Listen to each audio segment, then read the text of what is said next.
Tere! Täna hakkame muudkui ringi kondama. Tuleb natukene merd, siis veel natukene merd, siis jupikene metsa.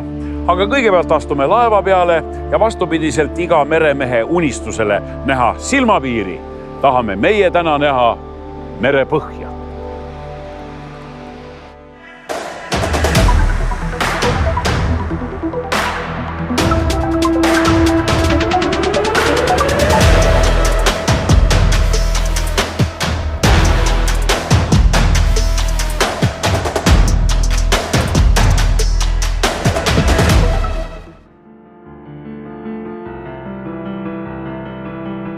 Mõtlesime tänast üsna soodsat ilma ära kasutada ja merele minna.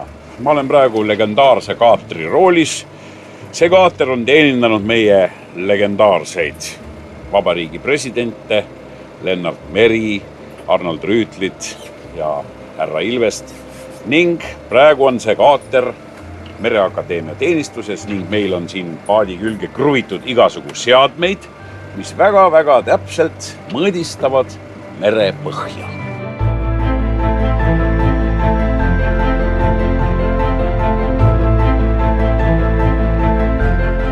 Oppa!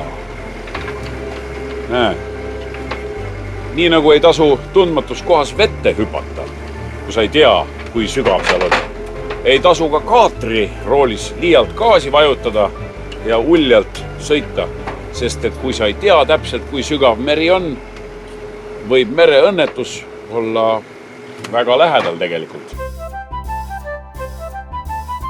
Selleks, et saaksime muretult ja ohutult merd sõita, annavad oma panuse hüdrograafid. Õnneks meil ongi täna üks selline spetsialist pardal ja kaasas ka kogu vajaminev tehnika, et saaksime siinse merepõhja üle mõõta. Milliseid seadmeid üleüldse on vaja? Mis on põhiline ristapuu? No põhiline on seesama. Seesama. Kaelood, ehk siis kaeloodi pea on selle kaatri all. Ja see on siis monitor. Ja, monitor.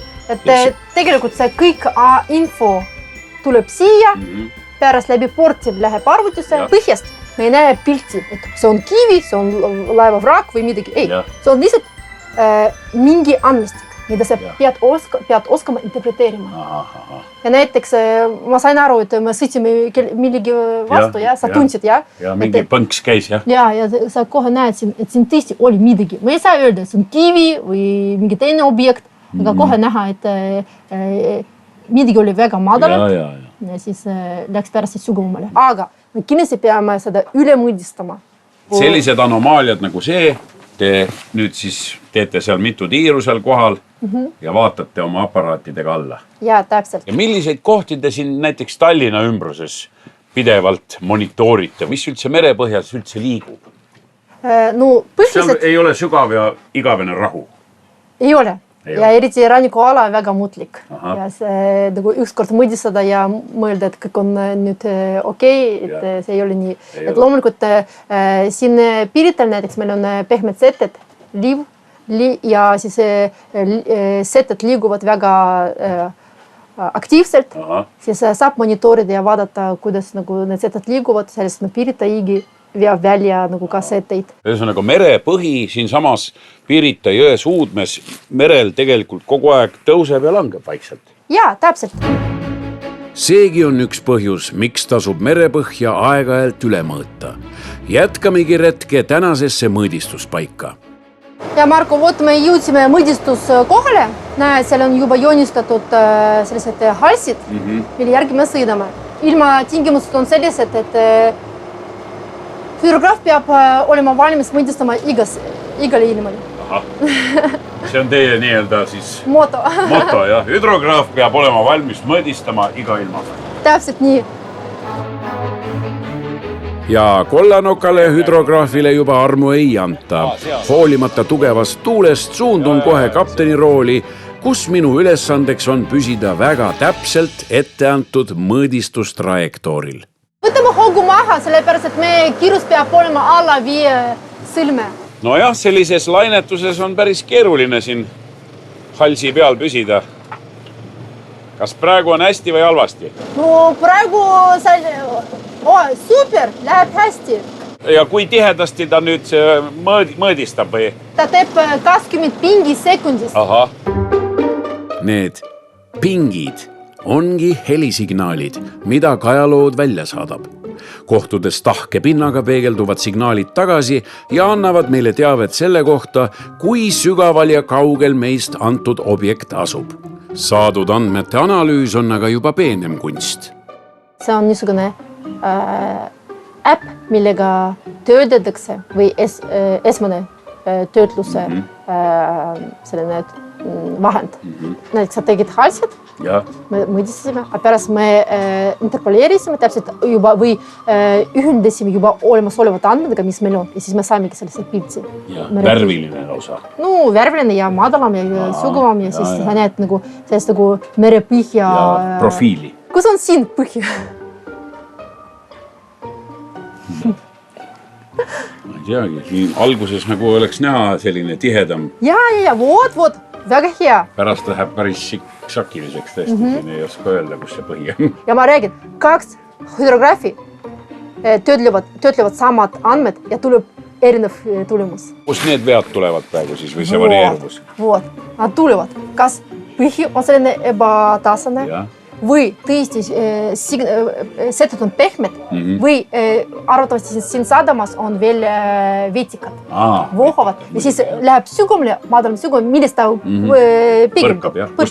Vot täpselt õige. Ja siis sa pead otsustama, mida sa siin teed. Mida sa jätad, mida sa võtad. Ja selleski sõltubki hüdrograafi nagu kompetentsus, kui hästi ta suudab juba ja tunneb. Loomulikult, nagu, kui ta ei ole kindel, ta saab üle mõõdistada ja nagu, see on kõige õigem viis. Ja seda siis nüüd tudengid siis õpivadki Mereakadeemias, kuidas analüüsida kogutud andmeid. Täpselt. Nemad konkreetselt siiski meresõitu ohutumaks veel ei muuda, nemad ikkagi õpivad, kuidas merepõhja üleüldse mõõdistada. Ja? No see on üks osa nende õppimisest, sellepärast tegelikult ühed ained on pühendatud hüdrograafiale, teised ained on kaartide valmistamisele ja teised on laevade projekteerimisele. Ehk siis terve protsess, mis tegelikult, mille kaudu tagatakse ohutu laevaliiklus, on kaetud meie õppeprogrammi sees.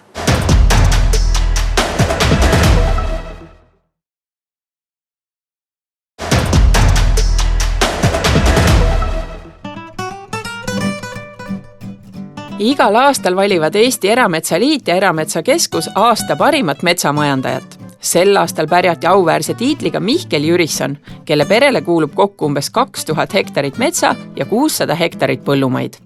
Raiume kuskil 10 000 tihu aastas, et see on meil selline talve saame tööd teha. Et sa ikkagi majandad üsna intensiivselt oma neid metsi? Eks me peame majandama, sest meil tagastatud maid on 7 hektarit kokku. Sellest 2000-st? 2000-st ja need on tulnud osta ja ka inimesed, kes müüvad neid, nad ei kipu neid väga hea hinnaga müüma. Ikkagi küsitakse sellist maksimaalset summat, mis on ka inimlikult ju täiesti arusaadav ja selge.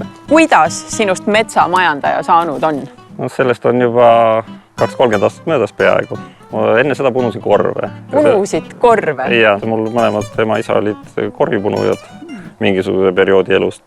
Ja siis ma suutsin juba raha teenida, et mootor sai raha. Korvi kunumisega? Ja ma mäletan, et see oli kuskil 92 peale rahareformi kuukaks, et siis ma läksin Tallinna kaubamajast, ostsin esimese mootorsae. Ja siis sai esimesed RMK langid ostetud sanitarraided ja nii ta vaikselt tuli. Või alustatud sai ju ikkagi saemeestega. Ma mäletan, rekord hetkel oli 40 saemeest tööl. Aga nii kui need saemehed hakkasid vaikselt ära kaduma, elujärg läks kõigi paremaks, siis need saemed kadusid ja siis tuligi paratamatu üleminek siis arvesteride peale. Me oleme praegu sellises 4-5-60 aastases kuusikus. See on nüüd istutatud kuusik, eks ole? See on istutatud kuusik ja siin oli nüüd siis juuli keskel torm ja siis mõned puud on ümber lükanud. Et ma suvel, kevadel, suvise perioodil raiun suht vähe. Aga paraku seda tuleb, et niimoodi päris ka ei saa öelda, et üldse ei raiu. Need sanitaripuud me võtame siin lähiaegadel ära. No väga kontrollitud tingimustes tohin ma korra siia kabiini ikkagi minna ja vähemasti vaadata, kuidas see masin töötab. Mis siis, et ma ise sellega midagi teha ei tohi. Assisteerimine on ka väga oluline roll.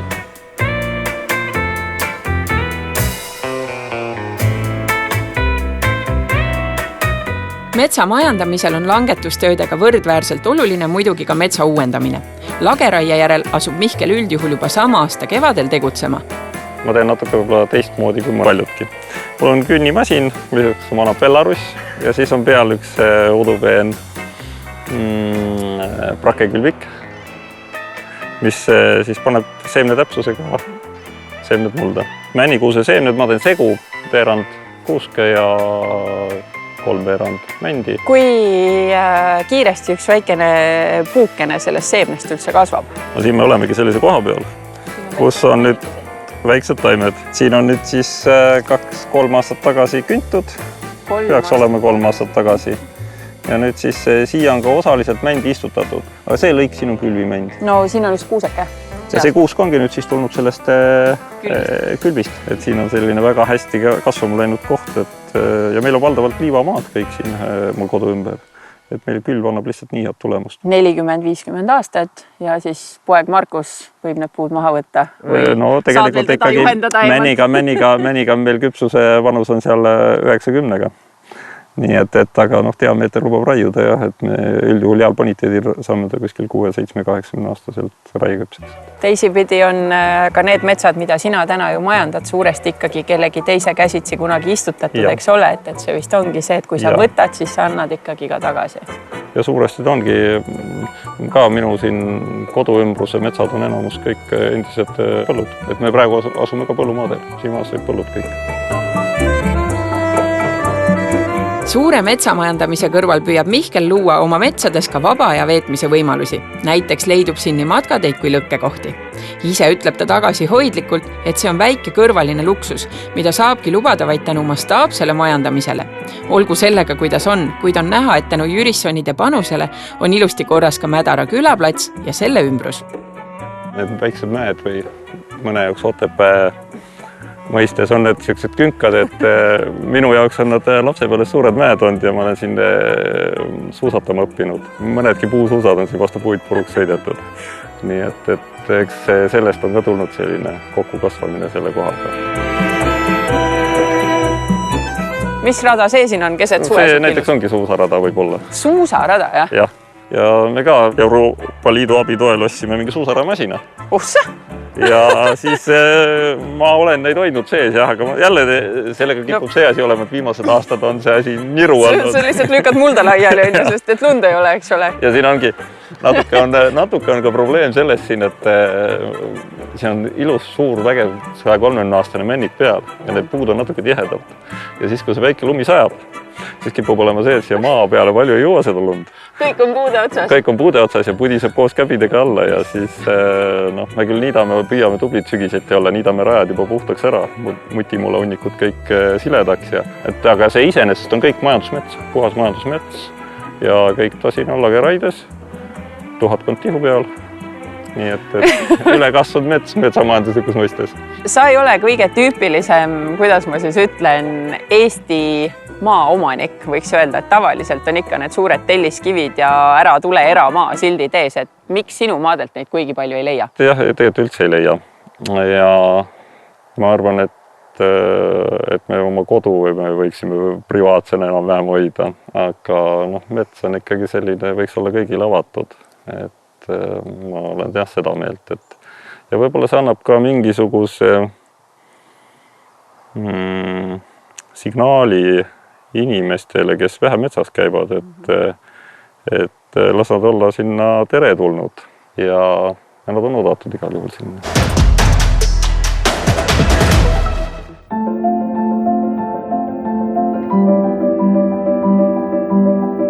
Tallinna sadamas on viimasel ajal tehtud väga palju selle nimel, et sadama tegevustest tekkiv jalajälg oleks keskkonnale võimalikult väike. Selleks jälgitakse merevee puhtust, mõõdetakse õhu kvaliteeti, ehitatakse energiasäästlikke terminale ja kaasajastatakse sadama seadmeid. Vaatame, millise roheinnovatsiooni teed liigub Tallinna sadam. Keskkonnanõuded sadamapidajatele tõusevad järjest kogu maailmas. Pea kõik uuendused ja tegevused sadamas on ajendatud eesmärgist saada merevee kõrval puhtaks õhk, eriti kui see sadam asub linna südames. Ja taustaks on need väravad, et alustaks sellest väravasüsteemist, mis kasu on sellest keskkonnale. Jah, kui lähtuda keskkonnast, siis tõepoolest tegemist on autode, põhiliselt siis veoautode, sõidukite sellisest intelligentsest juhtimissüsteemist. Ta siis lõppkokkuvõttes on nii hästi toimima läinud, eks ole, et autosi juhitakse paremini. Nad kutsutakse nii-öelda sadamasse hiljem, et nad viibiks ja nii-öelda tossutaks siin sadama territooriumil vähem ja kiiremini laeva peale. Nii et kindlasti ta vähendab CO2 emissiooni ja kindlasti ka müra sadamaalal, mõnes mõttes siis linnaalal. Samm puhtama keskkonna suunas on ka kaldaelektri kasutuselevõtt. Nüüdsest saavad sadamas seisvad laevad välja lülitada oma mootori ning ühendada aluse 11 kilovoldisesse kaldavõrku. Maapealse elektri kasutamise pluss on see, et nõnda väheneb tuntavalt heitgaaside ja mürareostuse hulk, mida suured laevad tekitavad. Põhimõtteliselt siis vool läheb mööda seda jämedat kaablit laeva ja me saame välja lülitada laeva siis selle nii-öelda abimasina, mis tal muidu tavaliselt kalda ääres põdiseb, eks ole. Täpselt nii. Selle laeva hetke tarbimine on umbes siis nii suur kui kolmandiku Paide linna tarbimine. Ühesõnaga 3 sellist laeva ja oleks Paide linn koos. Jah, põhimõtteliselt küll, jah. Aga see laev on võimeline genereerima ise veel märkimisväärselt rohkem elektrienergia. Kas on ka välja arvutatud või palju siis nagu see keskkonnakasu on reaalselt? Ütleme niimoodi, et kui see laev siin nüüd näiteks üle päeva, siis eks ole 7 tundi seisab siin sadamas, siis tema tegelikult selle kütuse põletamisel me hoiaksime kokku kuskilt circa 100 tonni CO2 kuus. 100 tonni CO2 kuus. Jah, tekitame me siis tänu sellele kaldavoolule vähem. Tegelikult muidugi, mis need nii-öelda maailmas räägitakse, mis need emissioonid on, need on ikkagi tegelikult tohutu suured numbrid, eks ole. Aga eks väikeste sammudega kuskilt peab alustama. Targa sadama üks komponentidest on ka uudne siis sildumine või kai äärde tulek. See monstrum minu selja taga seal, mis meenutab nagu 2 mingisugust plaati või mis, see on nüüd moodne kai ots. Ei ole enam köisi, kai otsi. Suur, võimas rauast laev tuleb siia kai äärde omal jõul, pressib ennast siis nende põtkurite abil vastu vendreid, neid põrkevendreid, mis siin on, sellised kummist padjad, ning nüüd sealt aparaadist sirutub välja iminapp ja tõmbab laeva korralikult kai külge kinni. See tegelikult on nagu keskkonnasõbralik projekt. Ehk laev ei pea nii palju manööverdama, taaskord vähem õhusaastet, vähem müra ja ütleme ausalt, ka kuluefektiivne. Karmimatest keskkonnanõuetest ei pääse ka ükski uus ehitis. Kui teeterminali esimene hoone 1996. aastal avati, oli tegemist tõeliselt kõva sõnaga, kus kasutati kõige paremaid välismaiseid viimistlusmaterjale. Aga ega hiljuti renoveeritud uus terminalgi viletsam ole. Täna on ta kaugkütte peal, aga lisaks sellele on siis tal ka moodsa ventilatsiooni ja jahutusseadmed, nii et me kasutame täna ka näiteks katuse peal päikesepaneele ja päikesepaneelid on siis ühest küljest suvel päike kütab, aga samas ka päikesepaneel annab läbi selle päikse nii palju energiat, et me näiteks selle lisanduva jahutuseks vajamineva energia saame päikesepaneelidest kätte. Teine asi, mis siin veel on, eks ole, et on, kuna ta on avalik ruum ja siin on korraga palju inimesi, et siis siin näiteks õhukvaliteeti mõõdetakse kogu aeg, CO2 kui teisi kahjulikke gaase ja vastavalt sellele siis ventilatsioonisüsteemid reageerivad, et see õhukvaliteet oleks siin alaliselt tagatud. Uued veevabad pissuaarid on aga tänase päeva tegijad sanitaartehnika maailmas. Selline kuivkäimla moodi süsteem pidavat aastas kokku hoidma keskmiselt 100 000 liitrit vett ühe pissuaari kohta. Siin need on nüüd siis need moodsad potid, Save the World. Nojah, aga ikkagi kui ütleme, siin tuleb purjus turist, eks ole, kes on linnas joonud, ma ei tea, 6 õlut ja siin ikkagi ütleme suunab juga küllalt julgelt. Et kuidas see pind pärast puhtaks saab siis? Ta on töödeldud, eks ole. Ega ta midagi külge ei võtagi. Ja teatud aja jooksul seda töödeldakse jälle. Ehk siis selle poti ikkagi eelis on see, et me ei kasuta magedat joogivett selleks, et uriini alla uhtuda. Täpselt. Ma saan aru, et teil on üldse eesmärgiks on saada kõige rohelisemaks sadamaks kogu basseinis või? No Läänemerel. Läänemere basseinis. Tahame Läänemere basseinis või Läänemerel siis olla üks kõige rohelisemaid. Tegelikult me ehitame siia sellist ökosüsteemi, kus tegelikult tulevikus, ma arvan, on uutel energiakandjatel ka suur sõna kaasa rääkida, sest me oleme koos Hamburgi sadamaga vesiniku konsortsiumis koos, kus me vaatame, kuidas siis vesiniktehnoloogiat logistikas ja sadama äris paremini juurutada. Üks vanamees elab Ülemiste järve sees, eks ole, kes küsib aega, et millal Tallinna linn valmis saab, aga millal Tallinna sadam valmis saab? Ma arvan, sellega on meil tööd sajandiks, ütleme ausalt. Ma arvan sajandiks. Jõudu tööle! Aitäh sulle!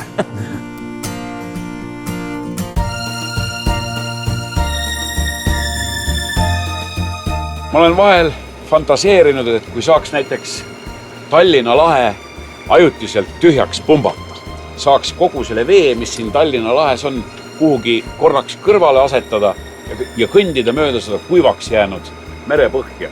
Kui palju huvitavat seal võiks näha. Peale nende pinnamoodustiste leidub seal kindlasti frakke, igasugu muud kilinaid, kulinaid, kui põnev see võiks olla. Aga niikaua, kui see vesi siin meie peal on, peame seda veealust maailma seirama igasugu andurite abil. Mõelge, kui palju peab üks inimene tegelikult tööd tegema selle mere põhjakallal, mida ta oma silmaga ei näegi, et see meresõit oleks ohutu, et me teaksime, kui palju vett meil kiilu all on, et me ei sõidaks karile. Püsige meie jälgedes ka järgmisel nädalal.